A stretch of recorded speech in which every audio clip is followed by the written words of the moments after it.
আসসালামু আলাইকুম। গণ অভ্যুত্থানের মধ্য দিয়ে বাংলাদেশে রাজনৈতিক পট পরিবর্তন হলো।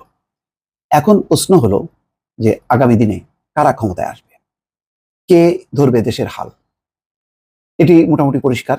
ডক্টর মোহাম্মদ ইউনূস এই দফাতেও তিনি রাজি ছিলেন না, কিন্তু ছাত্রদের বারবার অনুরোধ, বিশেষ করে নাহিদ ইসলাম এবং তার ২-৩ জনের অনুরোধ তিনি ফেলাতে পারেননি। বলেছেন যে স্যার, আমরা গণ অভ্যুত্থান করেছি, বাংলাদেশের স্বাধীনতা নতুন করে জন্ম হয়েছে। আপনি যদি সামনের লক্ষ্যটা পূরণ না করেন তাহলে বাংলাদেশে আর কেউ নেই যে এই লক্ষ্যটা বা মুক্তিটা সম্ভব হবে এনে দিতে। বারংবার অনুরোধের পর প্রফেসর ইউনূস রাজি হন, এটি নেপথ্যের কথা। কিন্তু ইউনূস কি দীর্ঘমেয়াদে রাজনীতি করবেন? নতুন রাজনৈতিক দল গঠন করবেন ক্ষমতায় থেকে? না, সেটি করবেন না। তার সরকার হচ্ছে অন্তর্বর্তীকালীন সরকার।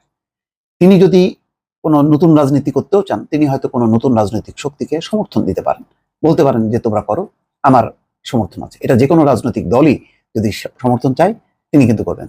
তার লক্ষ্যই হচ্ছে একটা সংস্কার, অর্থাৎ আমাদের যেই ক্ষতি হয়েছে, গণতন্ত্রের ক্ষতি, আমাদের প্রশাসন এবং যেই বিচার বিভাগ, তারপরে শাসন বিভাগ, সেগুলি তিনি মেরামত করবেন, যাতে এমন একটি কাঠামো দাঁড় করাবেন, প্রতিষ্ঠান দাঁড় করাবেন, যারা নিজেদের মতন করে কাজ করবে এবং মানুষের ভোটার অধিকার, গণতান্ত্রিক অধিকার নিশ্চিত হয়।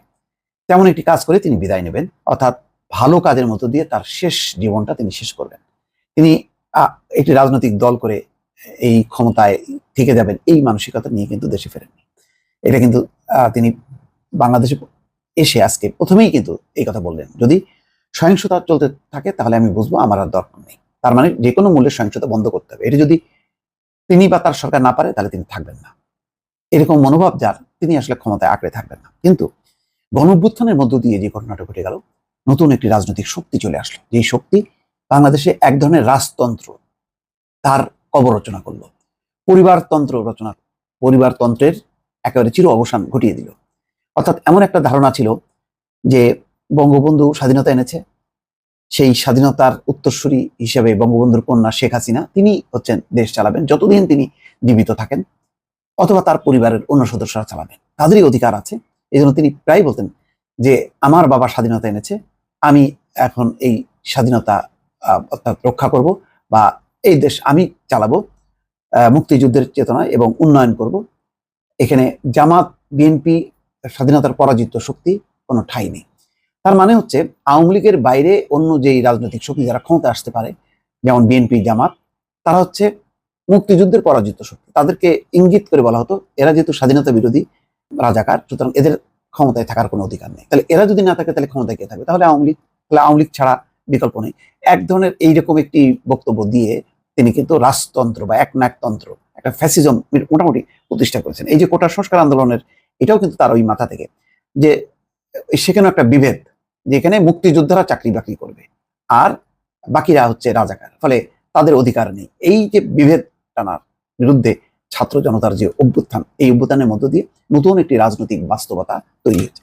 সেই বাস্তবতাটা কিন্তু বিএনপি ইতিমধ্যে বুঝতে পেরেছে, এবং তারা কালকে আমি দেখলাম বেগম খালেদা জিয়ার বক্তব্য এবং তারেক রহমানের বক্তব্য, তারা কিন্তু ছাত্রদের কৃতিত্বকে স্বীকার করেছেন, তাদেরকে ধন্যবাদ জানিয়েছেন, এবং রীতিমতো এই গণঅভ্যুত্থানের যে পুরো এটা যে ছাত্র জনতা, সেটি তারা অখণ্ড চিত্তে স্বীকার করেছে।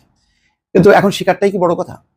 বিএনপির রাজনৈতিক দল হিসেবে যে কাঠামো, সেই কাঠামো, আভ্যন্তরীণ যে কাঠামো, সেই কাঠামো আওয়ামী লীগের সঙ্গে কাঠামোর কিন্তু খুব একটা পার্থক্য নেই। অর্থাৎ এখানেও এক ধরনের একনায়কতান্ত্রিক একটি সিস্টেম চালু আছে। সর্বস্তরে গণতন্ত্রের মধ্য দিয়ে, গণতন্ত্র প্রতিষ্ঠার মধ্য দিয়ে দলের আভ্যন্তরে যে নেতৃত্ব তৈরি করা, নির্বাচন করা, এবং হচ্ছে যোগ্য নেতৃত্বের হাতে যোগ্য নেতৃত্বকে সামনে নিয়ে আসা, এই প্রবণতা কিন্তু বিএনপির মধ্যেও নেই। কিন্তু গণঅভ্যুত্থানের চেতনাটা হলো যে একটা পরিবর্তন, এখানে কোনো রাজতন্ত্র, পরিবারতন্ত্র এটা কায়েম করা যাবে না। রাজনৈতিক দলগুলো গণতন্ত্রের চর্চা করবে, তারা স্বাধীন ভোটের অধিকারকে স্বীকৃতি দিবে, তার ভিত্তিতে দেশ চলবে। যেমন এখন ভোটের অধিকার প্রতিষ্ঠা করতে গেলে স্বাভাবিকভাবেই এখন প্রশ্ন আসবে যে একটি তত্ত্বাবধায়ক সরকার সিস্টেম, তো তত্ত্বাবধায়ক সরকার ব্যবস্থা এখন প্রবর্তন হলেও বিএনপির জন্য কোনো আপত্তি নেই, কেননা এখন তত্ত্বাবধায়ক সরকার হোক, যে সরকারই হোক না কেন, এই মুহূর্তে নির্বাচনে বিএনপি নিরঙ্কুশভাবে বিজয় লাভ করবে, এতে কোনো সন্দেহ নেই। কিন্তু কথা হলো, যদি আভ্যন্তরীণভাবে যদি তারা গণতন্ত্রের চর্চা না করে, তাহলে তারা যেটা করবে, ক্ষমতায় আসার পর তারা কিন্তু আবারও পরিচালিত হওয়ার চেষ্টা করবে আওয়ামী লীগ কায়দায়। অর্থাৎ আবার সেই তত্ত্বাবধায়ক সরকারকে নেপোটিজম করা বা সেটাকে এক ধরনের অন্য পক্ষকে, বিরোধী পক্ষকে একেবারে দমন পীড়নের মধ্যে রেখে আবারও যাতে ক্ষমতায় আসা যায় তার জন্য নানা রকম কূট কৌশল করবে। কিন্তু একটা সিস্টেম, তারা বলেছে আমরা একটা স্বৈরতন্ত্রের বিরুদ্ধে লড়াই করেছি, আমরা এক স্বৈর শাসককে বিদায় করে আর স্বৈর শাসক দেখতে চাই না। এক স্বৈরতন্ত্রকে বা সিস্টেমকে বিদায় করে আরেকটা স্বৈরতান্ত্রিক সিস্টেম আমরা চাই না। তার মানে এখানে ব্যক্তি দল না, একটা সিস্টেম প্রতিষ্ঠা করা। এই সিস্টেম প্রতিষ্ঠা করতে গেলে বিএনপি কিন্তু এর আগে তার ক্ষমতায় কিন্তু কখনো সে প্র্যাকটিস করেনি বা প্রতিষ্ঠা করেনি। যদি করতো তাহলে আজকের এই বিপর্যয় হতো না। তো এখন বরং তত্ত্বাবধায়ক সরকার নামক যে ব্যবস্থা ছিল একটা মোটামুটি, সেই ব্যবস্থারও কবল রচনা হয়েছিল কিন্তু বিএনপির সময়।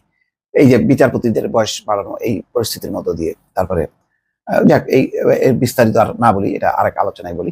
কিন্তু এই যে জনগণের অধিকার, ভোটের অধিকার, এটাকে সমন্বিত রাখার জন্য এবং নির্বাচন ব্যবস্থার একটা স্থায়ী সিস্টেম যদি প্রতিষ্ঠা করা না যায়, পরবর্তী নির্বাচিত সরকার যদি দলীয় সরকার হিসেবে আমরা ধরেই নিই, বিএনপি ক্ষমতায় এসে যদি সেটি না করে, মানবাধিকার লঙ্ঘন এটা যাতে কোনোভাবেই না হয়, বিরোধী দল মতকে নিপীড়ন এটি যাতে কোনোভাবেই না হয়, এই যে সিস্টেমগুলি ডেভেলপ করা একটা দলীয় সরকারের পক্ষে এটা কঠিন।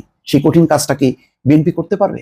বিএনপির মধ্যে আমূল সংস্কার যদি না হয় তাহলে কিন্তু আবারও সেই আওয়ামী লীগের লাইনেই তাকে হাঁটতে হবে।